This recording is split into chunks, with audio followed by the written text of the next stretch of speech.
Curse spirits, sorcerers, and non-sorcerers. These were the original possibilities of curse energy in the form of humans. That was until Kenjaku succeeded in raising curse spirits to the next level and recreated the Kalyan. A curse spirit without weakness to positive curse energy. A human without weakness to senescence and irregular curse energy. A sorcerer unbound by the body's limitations on curse technique and energy quantity. If trying to bring about this new form of curse energy was the goal, something that surpasses the then ceiling which was Deomen Sukuna, then why was Toji Zenin of all people the critical ingredient in the creation of this new form? I mean, think about it, wouldn't that be counterintuitive? If Deomen Sukuna is the goal, then shouldn't we be adding more curse energy to the ingredients, not removing it until there's barely any left? Have you ever asked yourself why Kenjaku chose to give Yuji physical gifts at the cost of what he'd have to give up in exchange? If Deomen Sukuna is the destination, Toji is a long ways in the opposite direction. I mean, if you're Yuji and you're the new form of curse energy, you'll be behind the 8-ball from the jump.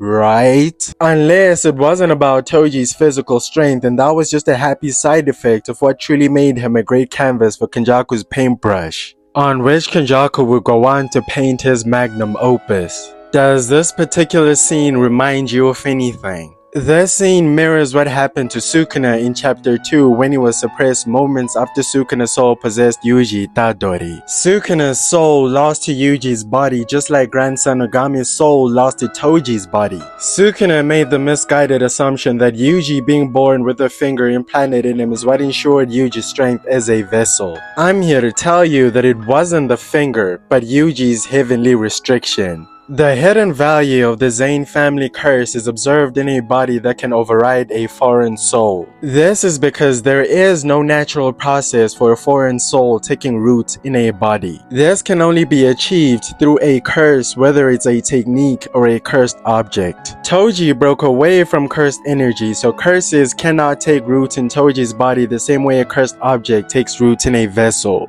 As a soul cannot possess a rock. Another scene that contrasts the aforementioned two is Geto's body physically disobeying Kenjaku's soul even for a moment. Though this was likened to a dead dragonfly or whatever, the scene was effective for a couple of reasons. On this video, we'll only explore the first, which was that it showed us the difference between Kenjaku taking over a sorcerer's body and what it would mean to take Toji's, the one who is free. There was only two possible outcomes for Kenjaku and neither of them good. Kenjaku's soul may just get overrode by Toji's body, at worst where he's in the sunken place until Toji's husk breaks. Or a glitch caused by Jujutsu being forbidden by Toji's body disables his curse technique and causes Kenjaku's existence to be extinguished altogether at best. Toji's curse resistance was so immaculate he would even swallow a curse and house it in his gut and not succumb to curse energy poisoning. Grandma Ogami did not know that you cannot curse Toji motherfucking Zenin. You could not even trust to get into a binding vow with the guy because curse energy could not hold him accountable should he break it. Sorcerers use curse energy reinforcement to boost their resistance to curses. But this guy's body was coated in a hex that naturally resists all and completely negates most curses. Mind you, the curse that turned Sukuna and some other Culling Game players into objects that traversed the ages was modeled after Kenjaku's own curse technique. A pale imitation, if you will. Think of Kenjaku's curse technique as something that effectively turns his soul into a cursed object in the form of a functional human brain. This is an important distinction because unlike fingers that hold information of Sukuna's soul, Kenjaku's brain being transplanted allows him to take over corpses as it can hijack and jumpstart the body's metabolic processes, being a functional human brain and all. Sukuna is a parasite in the purest sense that unlike Kenjaku, he needs a live host to incarnate altogether.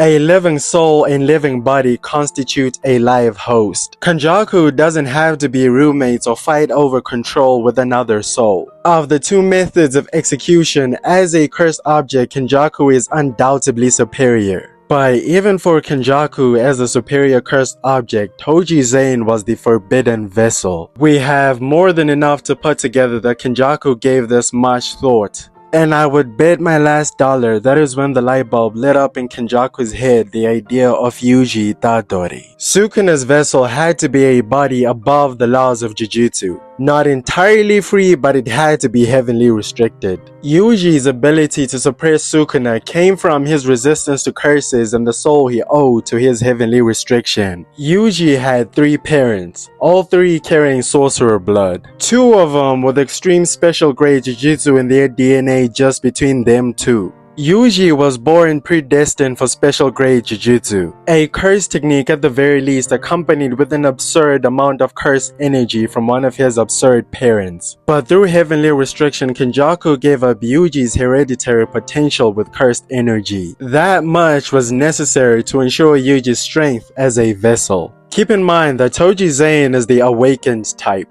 When it comes to heavenly restrictions, the devil in the details is different from case to case. But in each case, for one reason or the other, bearers of the curse were bred for a particular purpose. Whether parents directly had something to do with it like Yuji, or a binding vow dating back centuries affecting a particular clan in the case of the Zenin Curse, or even in the curious case of Kokichimuto. Each of these individual cases were bred with a particular purpose in mind. We'll explore Kokichi's heavenly restriction and his role in the Culling Game in detail in a part 2 of this video. It's occurred to me that the streets believe Kokichi just happened to be the perfect exploitable weak spot of Jujutsu High. That's though having no familial background in sorcery, he enrolled to the Kyoto school coincidentally. The same school where the Kamo clan's influence ran deep and won't you look at that, Kenjaku had been running the Kamo clan from the shadows the entire time. Not to mention that the disaster curses also coincidentally spawned within a year of each other. Even though Kenjaku flexed making binding vows with curse spirits pertaining to the Culling Game as well. But since those binding vows were annulled when he switched bodies, he was free to backdoor them with no consequences to himself. Y'all are about to be extra disgusted by Kenjaku by the time we're done going over his files. I have sequels coming up to this video on Kenjaku where we'll discuss his 1000-year gambit with the Culling Game. If you enjoy my method of inquisition, hit the bell and you'll receive a location for the function when I drop. Now back to your meal. In the case of the Zenin, I believe the Zenin Curse and the 10 Shadows are connected by fate similar to the 6 Eyes in Tengen. The awakened types in particular are the only ones who can participate in the taming ritual for the Divine General, alongside the 10 Shadows user without voiding the ritual null, because they have 0 cursed energy. As far as fate is concerned, they do not count as a living being, let alone a collaborating sorcerer. Anything that requires a cursed energy target, like most domains and cursed objects, are unable to curse them. Cursed energy cannot even hold them accountable to a binding vow should they break it. I have also seen some talk that Toji revealed his hand to Geto in this scene.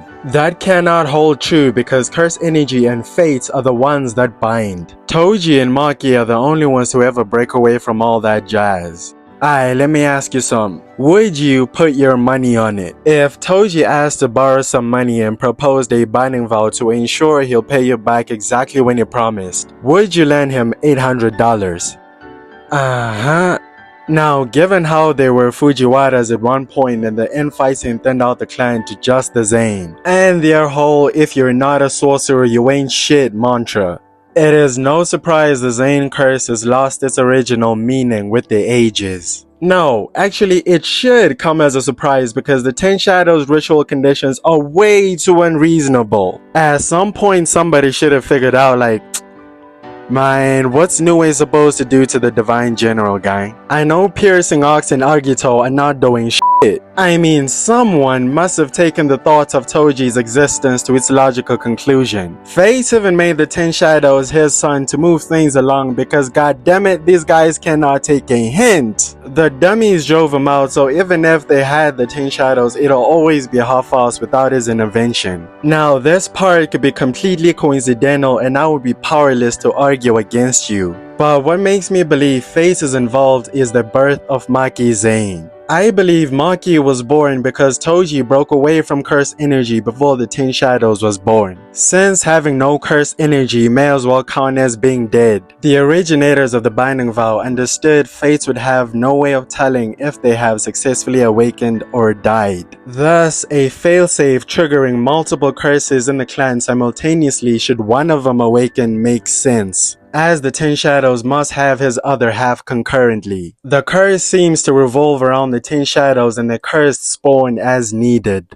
If it weren't for Sukuna, I believe Maki Zenin would have been the first to complete the ritual. If I am correct, then in just a few weeks we'll see an awakened Tsurugi tame Mahoraga. Now that Satoru successfully reset Jujutsu Society, the Zenin and Gojo clan will have an opportunity to redefine the purpose of the Zenin Curse. Toji will get his own video eventually, but I just wanted to highlight that every heavenly restriction was designed with purpose. Yuji sports the vanilla Zenin family curse. Unlike the awakened type, Yuji didn't give it all up. So he is highly resistant to all curses and completely immune to a few compared to the awakened Zenin. For example, the poisonous genre of curses, but that's only a tip of the curses the awakened Zenin are immune to. Yuji's heavenly restriction was employed to make the most out of the Zenin curse possible with their strange relationship with curse energy targets. It would be a waste to breed Yuji straight into an awakened type who can only be a sentient prison realm for curses like Sukuna. By the way, if you told me the prison realm was constructed from the remains of someone who was heavily restricted, I wouldn't argue with you, bro. Why settle for zero curse energy in perpetuity when you can just adopt the physiology of the souls you ingest instead? We know that Yuji's curse technique copy is 100% intentional, because this ability to engrave on his body the curse techniques of the souls he ingests is a perfect mirror of Kenjaku's ability to engrave on his brain-body thing the curse techniques from the bodies he's hopped in. In essence, Yuji's ability was modeled after Kenjaku's curse technique, and it was only possible to replicate by exploiting the Zenin family curse. Walk with me.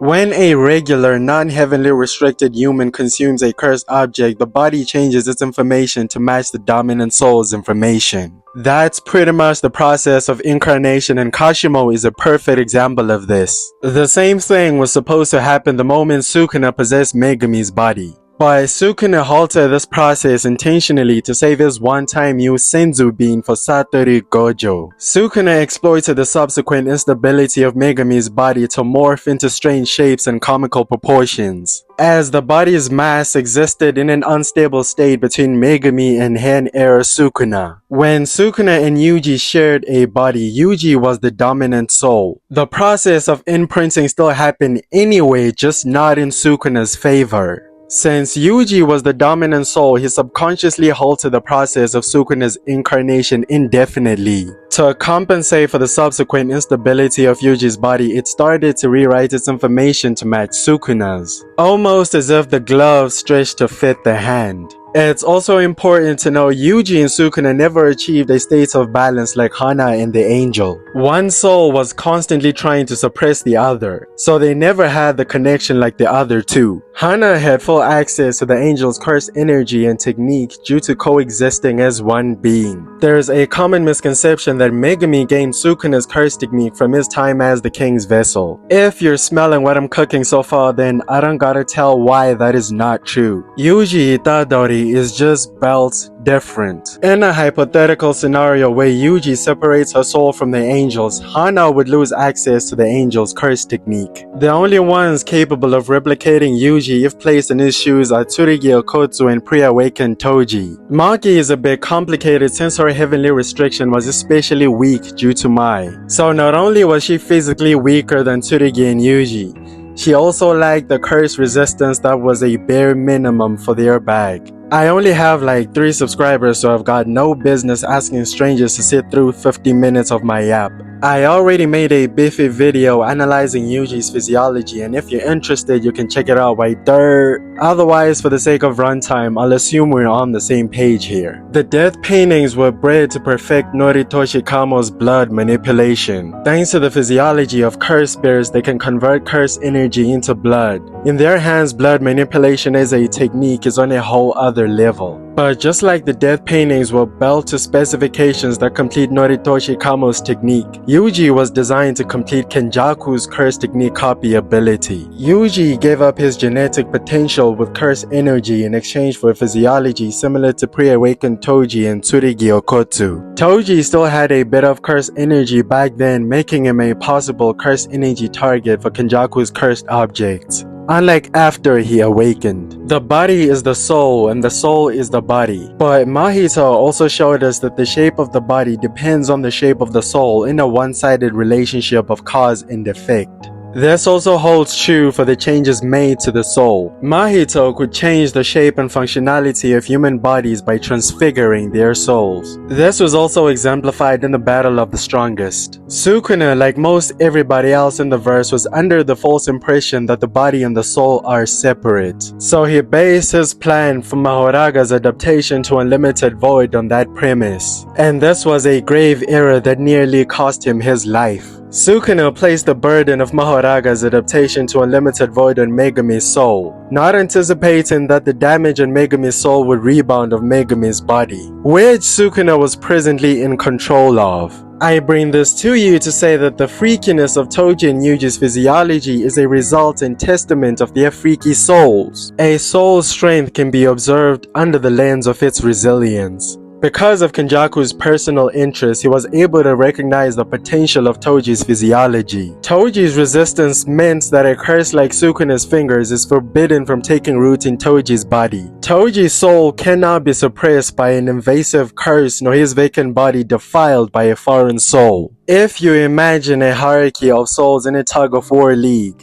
awakened Toji and Maki stand shoulder to shoulder as the horizontal asymptotes above everybody else. The awakened type have the strongest souls in the verse, even above Tengen's evolved soul that has a wingspan and radius of the entire earth. But since Yuji did not give it all up, he does not have Toji's full kit. This was by design on Kenjaku's part because, like we discussed earlier, cursed objects require a cursed energy target to take root in a vessel. It was necessary to leave some cursed energy in Yuji so Kenjaku's cursed objects could recognize Yuji and prevent a situation where the possession ritual doesn't take and the cursed object just chills in Yuji's gut like Toji's worm. When the possession ritual successfully takes, however, the strength and curse resistance of Yuji's heavenly restricted soul would dominate any invasive soul that tries to possess Yuji, because it's only just a curse at the end of the day. Basically, by exploiting binding vows, Kenjaku made it possible to gain back all that was lost, with the sole exception of Yuji's original curse technique, which isn't that much of an L considering he'd settle for shrine and 20 fingers worth of curse energy. Again, this ability is the upgrade and perfection of Kenjaku's own ability. Unlike Yuji, Kenjaku's own curse energy reserves aren't permanently improved from interacting with a vessel. His reserves are limited to the vessels and only whilst he possesses it, this being one of the limitations of his curse technique as well as his own potential. So if the death paintings were the perfection of Noritoshi Kamo's technique eliminating its weaknesses, Yuji Itadori is the perfection of Kenjaku's curse technique copy eliminating its weaknesses. The week I originally dropped this video, Modulo Chapter 7 dropped and we got an appearance from OTF Mahito. He made contact with an unconscious Tsurugi Okkotsu in the curse realm. Mahito had mistaken the shape of Tsurugi's soul for Yuji's. On that video, we discussed Tsurugi's potential as a vessel. Not only has he the potential to leave it all behind like Maki Zenin,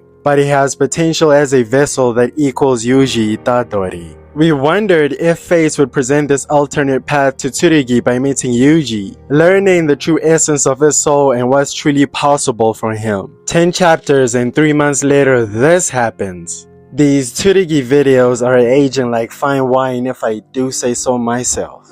I am yet to tell you a single lie. And to my subs, all three of y'all are well fed with Modulo gang. We don't gotta spin back to my Dabra vs Tsurugi cold open to be real with you. Actually, I couldn't even if I wanted to. Nobody's gonna look at the title Dabra vs Tsurugi and not think I'm on drugs. So I need to give the game some time. In the meantime, I'm heavily inspired to yap about Kenjaku's masterpiece. Sukuna's vessel has gotta be the greatest lie ever told in Jujutsu Kaisen because Kenny has got the community all sorts of fucked up.